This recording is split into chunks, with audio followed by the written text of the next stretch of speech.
Vous pensiez pouvoir franchir une ligne de dissuasion n'importe quand? Erreur. Le code de la route l'interdit formellement, sauf dans un seul cas très précis qui pourrait vous surprendre. La ligne de dissuasion n'est ni continue ni discontinue. Elle ressemble à des traits blancs de 3 mètres, séparés par un espace d'1 mètre 33.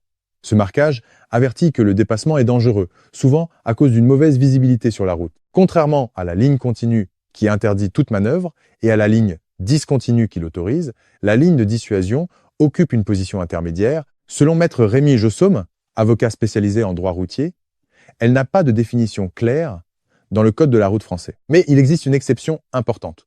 Vous pouvez absolument franchir une ligne de dissuasion pour dépasser un véhicule lent. La loi définit précisément un véhicule lent comme celui ne pouvant pas circuler à plus de 60 km/h dans la section de route considérée.